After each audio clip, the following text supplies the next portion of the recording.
To business lunch నా పేరు ప్రణీత్. ఇక ఇవాళ కూడా మార్కెట్లు నష్టాల బాటలోనే ప్రయాణం చేస్తున్నాయి. ప్రస్తుతానికి Sensex around 90 points, Nifty around 30 points loss లో ట్రేడ్ అవుతున్నాయి. వరుసగా మూడో రోజు మార్కెట్లు నష్టాల్లో ట్రేడ్ అవుతున్నాయి. ఇక ఎక్కువగా నష్టపోతున్న స్టాక్స్ నిఫ్టీ 50 ప్యాక్ లో ఇండెక్స్ లో చూసినట్లయితే రిలయన్స్ క్యాపిటల్ ఇవాళ టాప్ లూజర్ గా కనిపిస్తోంది. ఆల్మోస్ట్ క్లోజర్ టు 2% లాస్ లో ఉంది. ఆ తర్వాత మారుతి కూడా 1.7% లాస్ లో ఉంది. సెసాగోవా 1.55%. ప్రస్తుతానికి sale almost same. And Ambuja cement, Reliance Grasim ఇవన్నీ కూడా ఆల్మోస్ట్ 1.5% లాస్ లో ట్రేడ్ అవుతున్న స్టాక్స్. ఇంకా హిండాల్కో చూసుకున్నట్లయితే లాభపడుతున్న స్టాక్ లో మేజర్ స్టాక్ ఇది 0.93% ప్రస్తుతానికి లాభపడుతుంది. ఆ తర్వాత Ranbaxy 88%, 0.88% TCS, Sterlite India, Infosys Technologies, Jindal Steel, Tata Power, KN India, Dr. Reddy's, Punjab national bank, IDFC, Gayle ఈ స్టాక్స్ మాత్రం ఇండెక్స్ లోని స్టాక్స్ లో లాభాల్లో ఉన్న స్టాక్స్. ఇక బ్రెడ్ వైజ్ గా చూసుకున్నట్లయితే నెగిటివ్ గా ఉన్న స్టాక్స్ ఎక్కువగా ఉన్నాయి. 777 స్టాక్స్ ప్రస్తుతానికి డిక్లైన్స్ లో ట్రేడ్ అవుతున్నాయి.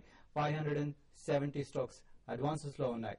ఇక రిలయన్స్ ఇవాళ మార్కెట్ ని ఎక్కువగా కిందికి డ్రాక్ చేయడంలో మేజర్ రోల్ పోషిస్తుంది అని చెప్పుకోవచ్చు. ఇక ఇండెక్స్ వైజ్ గా చూసుకున్నట్లయితే ఇవాళ కన్స్యూమర్ డ్యూరబుల్స్ అండ్ ఐటీ మాత్రం కాస్త రెసిస్టెన్స్ చూపిస్తున్నాయి మార్కెట్ లో. అంటే నష్టాలు పట్టకుండా నిలబడగలిగిన ఈ రెండు సెక్టర్స్ మాత్రమే. అండ్ మిగతా అన్ని సెక్టర్స్ కూడా ఆల్మోస్ట్ లాసెస్ లో ఉన్నాయని చెప్పొచ్చు. ఇక అన్ని front line stocks, mid cap, small cap అన్ని కూడా దాదాపుగా ఈక్వల్ రేషియోలోనే నష్టపోతున్నాయని చెప్పుకోవచ్చు. ఇక ప్రస్తుతం ఇది మార్కెట్ సిచ్యువేషన్.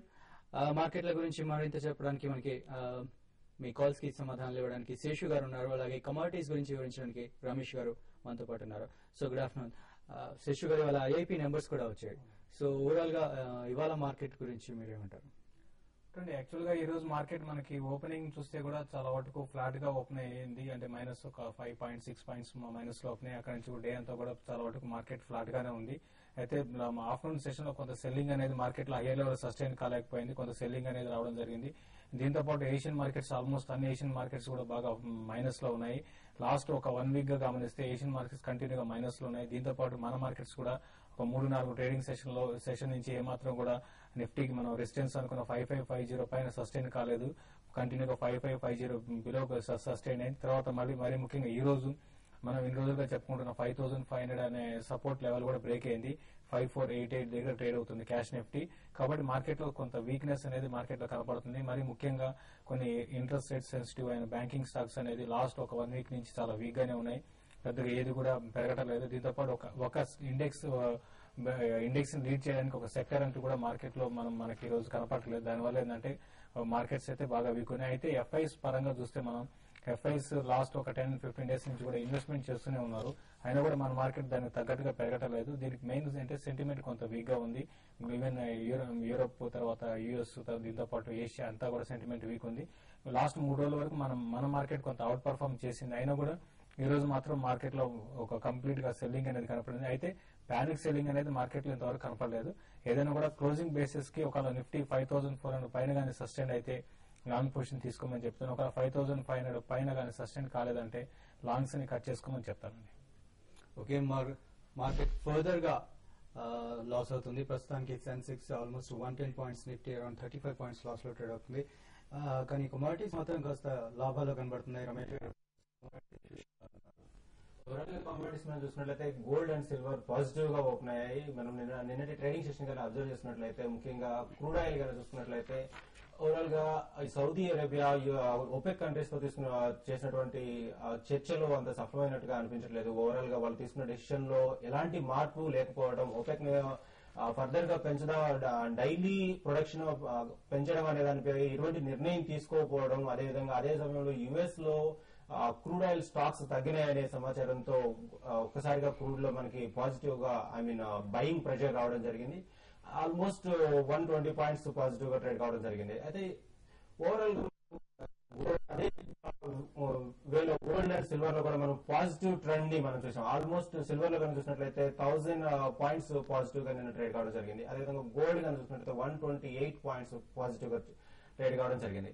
అయితే సిల్వర్ గాని మనం అబ్జర్వ్ చేసుకున్నట్లయితే 56,600 రేంజ్ లో స్ట్రాంగ్ రెసిస్టెన్స్ ఉంది. ఆ రేంజ్ నుంచి ఫర్దర్ గా కొంత కిందికి రావడానికి అవకాశం ఉంది. గోల్డ్ విషయం నేను చూసుకున్నట్లయితే 22,800 వరకు పెరగడానికి అవకాశం ఉంది. సో ఈ ట్రెండ్ మన గోల్డ్ అండ్ సిల్వర్ ఒక వేలో వెళ్ళడానికి మనం గమనించాం. అయితే ఈ రోజు ట్రెండ్ కానీ మనం చూసినట్లయితే కొంత వేరియేషన్ కనిపిస్తుంది. గోల్డ్ కొంత లాంగ్ పొజిషన్ అనుకూలంగా, అదేవిధంగా సిల్వర్ లో కొంత రెసిస్టెన్స్ వచ్చే అవకాశం కనిపిస్తుంది, సెల్లింగ్ అవకాశంగా మనకి కనిపిస్తుంది. మెటల్స్ విషయాన్ని చూసుకున్నట్లయితే base metals almost all flat గా ట్రేడ్ అవుతున్నాయి. అయితే ఒక రేంజ్ బౌండ్ ట్రేడింగ్ అని చెప్పేసి చెప్పవచ్చు. ఇక అగ్రి ప్రొడక్ట్స్ కానీ చూసుకున్నట్లయితే అగ్రి ప్రొడక్ట్స్ లో ఆల్మోస్ట్ కొంత వీక్నెస్ మనకి కనిపిస్తుంది. మనం వీట్ గానీ మనం అబ్జర్వ్ చేసుకున్నట్లయితే ఆల్మోస్ట్ స్టాక్ మనకి వేర్ హౌసెస్ కి వచ్చే, మండీస్ కి వచ్చే స్టాక్ చాలా ఎక్కువగా ఉంది. అదే టైంలో మనకి ప్రైస్ కొంత డిక్లైన్ అవుతుంది. అయితే ఈ 1 or 2 days లో కొంత అనిమల్ ఫీడ్ గానీ క్యాటల్ ఫీడ్ కి వచ్చేటువంటి డిమాండ్, ఒక క్యాటల్ ఫీడ్ కి సంబంధించిన బయ్యర్స్ డిమాండ్ వచ్చే అవకాశం ఉంది. దాంతో కొంత వీట్ లో కొంత బయింగ్ సపోర్ట్ వచ్చే అవకాశం ఉంది. ఓకే, మార్కెట్ చాలా ఫాస్ట్ గా కిందికి వెళ్తుంది. ప్రస్తుతం Sensex 130 points, Nifty 45 points loss లో ట్రేడ్ అవుతుంది. సో నెక్స్ట్ కాల్, కొంతమంది కాలర్స్ వెయిట్ చేస్తున్నారు. ఫస్ట్ కాల్ తీసుకుందాం. Hello hello hello, good afternoon అండి, చెప్పండి. నా పేరు నిర్మలా అండి. నిర్మల గారు చెప్పండి. నేను India bulls real estate 1 lakh selling లో ఉన్నాను, 116 లో. ఓకే అది హోల్డింగ్ చేయమంటారా, స్టేటప్ చేయమంటారా? ఓకే, పొజిషన్ ట్రేడా ఇంటర్డే అండి? నిర్మల గారు ఏదైనా పర్లేదు. ఐబీ రియల్ ఎస్టేట్ అయితే స్టాక్ అయితే కొంత వీక్ గానే ఉందండి. ఎందుకంటే ఇప్పుడు 120, 122 అనేది స్టాక్ కి బాగా రెసిస్టెన్స్ మనం గతంలో కూడా చూసాము. అరౌండ్ 120 దగ్గరికి వచ్చే స్టాక్ మళ్ళీ రివర్స్ కాలం చూసాము. ఇప్పుడు 115 బిలో కూడా ట్రేడ్ అవుతుందండి. 113 వచ్చింది. మీరు ఆల్రెడీ ప్రాఫిట్ లో ఉన్నారు కాబట్టి మీరు స్టాక్ ని అయితే హోల్డ్ చేసుకోండి. ఇంట్రాడేకి అయితే మాత్రం మీరు కరెంట్ అవర్స్ లో మీరు స్టాక్ ని అరౌండ్ 112 ఆ లెవెల్ కి వచ్చినప్పుడు మీరు కవర్ చేసుకోండి. 112 దగ్గర మళ్ళీ స్టాక్ కి కొంచెం సపోర్ట్ అనేది లభిస్తుంది. ఏదైనా మీరు ఎక్కడైతే షార్ట్ సెల్ చేశారో, ఏది 116 అనేది దీనికి మీరు 115 దగ్గర మీరు స్టాక్ పొజిషన్ ట్రేడ్ కూడా హోల్డ్ చేసుకోవచ్చు. ఒకవేళ ఇక్కడ నుంచి 112 కానీ బ్రేక్ అయిందంటే మాత్రం ఫర్దర్ గా వీక్ 108 రూపీస్ దాకా స్టాక్ రావడానికి అవకాశం ఉంది. ఒకవేళ మార్కెట్ లో కొంచెం రివర్స్ వచ్చి బౌన్స్ బ్యాక్ అయిందంటే మాత్రం మీరు నిఫ్టీ 5,500 పైన ఉంటే మాత్రం షార్ట్స్ అన్ని కూడా కవర్ చేయమని చెప్తారండి. ఓకే, నెక్స్ట్ కాలర్ రామారావు గారు లైన్ లో ఉన్నారు. హలో చెప్పండి. సార్, ఇది జూన్ ఫ్యూచర్ 380 కు బై చేశానండి. 47.30 లో. ఓకే, అది హోల్డ్ చేయమంటారా, ఎగ్జిట్ అవ్వమంటారా సార్? 40 అలాగే జీపీఎస్ కూడా ఓకే ఓకే అది కూడా బాగా తగ్గిపోయింది. హోల్డ్ చేయమంటారా, ఎగ్జిట్ అవ్వమంటారా సార్? ఏపీఎస్ఎస్ ఏ ప్రైస్ లో బై చేశారండి? 43.80 అండి. 43.80 అండ్ 3i 3i వచ్చి 47.30 అండి. జేపీఎస్ 43 కాదండి, 73 ఉంటుంది. 73. ఓకే అండి. ఓకే, యాక్చువల్ గా అంటే 3i ఇన్ఫోటెక్ చాలా స్ట్రాంగ్ ఉందండి. మనం చూస్తున్నాం మార్కెట్ పడుతున్నా కూడా అది అవుట్ పర్ఫార్మ్ చేస్తుంది. దీనికి ప్రధాన కారణం ఏంటంటే ఐబీఎం దీన్ని మన ఐసిఐసిఐ బ్యాంక్ స్టేక్ ని అమ్మేస్తుంది, ఐబీఎం టేక్ ఓవర్ చేస్తుంది. న్యూస్ వల్ల ఈ స్టాక్ లో ఇంత స్ట్రెంత్ కనపరుస్తుంది. కాబట్టి ఏంటంటే మీరు స్టాక్ అయితే మీరు ఆల్రెడీ మీరు ప్రాఫిట్ లో 45 చేసుకున్నారంటే మీరు ప్రాఫిట్ లో ఉన్నారండి. స్టాక్ అయితే మీరు హోల్డ్ చేసుకుని at the same time stop loss కూడా మెయింటైన్ చేయమని చెప్తాను. ఇది 48 రూపీస్ దగ్గర హ్యూజ్ రెసిస్టెన్స్ ఉందండి. 48 పైన కానీ మీరు ఇది సస్టైన్ అయితే మాత్రం 52 రూపీస్ టు 54 రూపీస్ దాకా పెరుగుతుంది. ఇంకోటి ఇది కంప్లీట్ గా న్యూస్ మీద ఆధారపడి ఉంది కాబట్టి మీరు న్యూస్ కూడా ట్రాక్ చేయండి. మీరు స్టాప్ లాస్ విషయానికి వస్తే 46 రూపీస్ దగ్గర స్టాప్ లాస్ పెట్టుకుని 46 బిలో అయితే ఈ స్టాక్ ఇంకా ఫర్దర్ గా వీక్ అవుతుందండి. మీరు దీంతో పాటు మార్కెట్ కండిషన్ కూడా మీరు చూసుకోమని చెప్తాను. తర్వాత జేపీ అసోసియేట్స్ విషయానికి వస్తే జేపీకి అరౌండ్ 75 దగ్గర హ్యూజ్ రెసిస్టెన్స్ ఉందండి. 75 దాటితేనే మళ్ళీ స్టాక్ లో అప్మూవ్ అనేది పెద్ద అప్మూవ్ ఉంటుంది. బిలో 75 అయితే ఇంకా కొంత వీక్ కావడానికి అవకాశం ఉంది. నా ఉద్దేశం ప్రకారం ఇది అరౌండ్ 70 to 68 మధ్యలో ఇది బాటమ్ అవుట్ కావచ్చు. నెక్స్ట్ వీక్ కొంచెం మార్కెట్స్ కానీ మీరు ఒక 1-2 రోజుల కోసం కాకుండా ఒక 1 week 10 days కోసం అయితే 2 పొజిషన్ కూడా హోల్డ్ చేసుకోండి. ఏమాత్రం మార్కెట్ బౌన్స్ బ్యాక్ అయితే జేపీ కూడా చాలా స్ట్రాంగ్ గా బౌన్స్ బ్యాక్ అవుతుంది. హై బీటా స్టాక్ అనేది పడినా కూడా చాలా ఫాస్ట్ గా పడుతుంది. పెరిగినా కూడా 2-3 రోజులు మళ్ళీ 75-78 లెవెల్స్ కూడా రావడానికి అవకాశం ఉంది. Okay, next call. Hello hello Mahesh గారు సార్ చెప్పండి సార్. చెప్పండి, మీరే చెప్పాలి. సార్ నమస్తే సార్. సార్ కాపర్ ఏ రేట్ లో బై ఇచ్చిన తర్వాత నేచురల్ గ్యాస్ షార్ట్ ఎలా ఉంటుంది సార్? దాని గురించి క్వశ్చన్ చెప్తాను.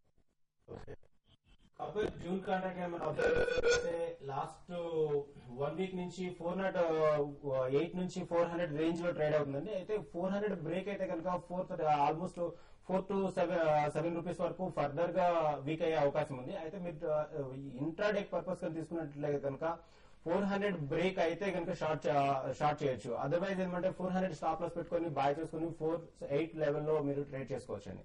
లాస్ట్ 1 or 2 వీక్స్ నుంచి ఇదే ట్రెండ్ ఒక రేంజ్ బౌండ్ లో ట్రేడ్ కావడానికి మనం అబ్జర్వ్ చేస్తున్నాం. ఇక సెకండ్ స్టాక్ అండి ఒకటే అడిగారు న్యాచురల్ గ్యాస్ చూసినట్లయితే 210 రేంజ్ లో ట్రేడ్ అవుతుందండి. అయితే ఇది 215 వరకు వెళ్ళడానికి అవకాశం ఉంది కమింగ్ డేస్ లో. సో లాంగ్ పొజిషన్ ఉంటే కనుక హోల్డ్ చేసుకోవచ్చు. ఓకే, మార్కెట్ ఇంకా ఫర్దర్ గా లాస్ అవుతుంది. సెన్సెక్స్ ఇప్పుడు ప్రస్తుతానికి 150 పాయింట్స్ లాస్ లో ట్రేడ్ అవుతుంది. ఇప్పుడు షార్ట్ బ్రేక్ తీసుకుందాం. బ్రేక్ తర్వాత మరిన్ని కాల్స్ చూద్దాం.